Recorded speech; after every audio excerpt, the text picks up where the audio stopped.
Everyone, আজকে আমরা ইংরেজি বাক্য এবং বাংলা বাক্যের সেন্টেন্স প্যাটার্ন নিয়ে আলোচনা করব। তো আমরা এখানে দুইটা প্যাটার্ন দেখতে পাচ্ছি। প্রথমত হলো বাংলা বাক্যের প্যাটার্ন এবং ইংরেজি বাক্যের প্যাটার্ন। তো আমরা যদি ইংরেজি বাক্যের সেন্টেন্স প্যাটার্নের দিকে লক্ষ্য করি, তো আমরা প্রথমে পাই সাবজেক্ট, যেটা কর্তা, এবং দ্বিতীয় যেটা পাই সাবজেক্টের পাশে সেটা হলো ক্রিয়া তথা ভার্ব, আর তৃতীয় রয়েছে অবজেক্ট, কর্ম।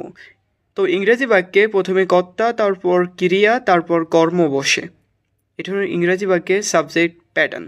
যেমন I eat rice, I subject, then eat verb, ক্রিয়া, এবং রাইস দ্যাট দ্য অবজেক্ট।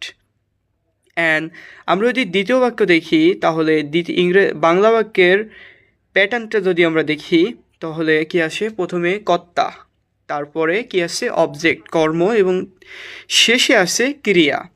তো আমরা যদি এটাকে বাঙালি পরিবারের খাবার এবং ইংরেজি পরিবারের খাবারের আদব হিসাবে চিহ্নিত করি বা দেখি, আমরা এটাকে ভাবলাম যে দুই পরিবারের খাবারের আহারের রীতি। তো বাঙালি পরিবারে কি হয়?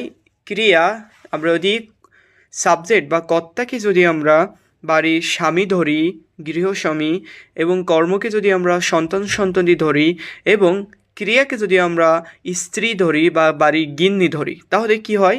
ইংরেজি বাক্যে কর্তা তথা স্বামীর পাশে কারা খেতে বসবে? স্ত্রী, ক্রিয়া, দেন সন্তানী, যেটা হলো অবজেক্ট। আর দ্বিতীয় আমরা যেটা দেখছি বাংলা বাক্যে, বাঙালি সংস্কৃতিতে কি আছে? ক্রিয়া স্ত্রী সবার শেষে খেতে বসে।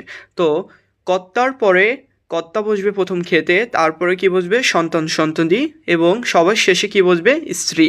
যেমন আমি ভাত খাই, আমি এখানে কর্তা, ভাত যেটা হলো কর্ম, এবং খাই যেটা হলো ক্রিয়া। তো এখানে বাংলা বাক্য এবং ইংরেজি বাক্যের যে সেন্টেন্স প্যাটার্ন আমরা লক্ষ্য করতে পারি, দুইটা ভিন্ন। একটাতে ক্রিয়া আগে বসে, আরেকটাতে ক্রিয়া সবার শেষে বসে। তো আজ এ পর্যন্তই। আসসালামু আলাইকুম।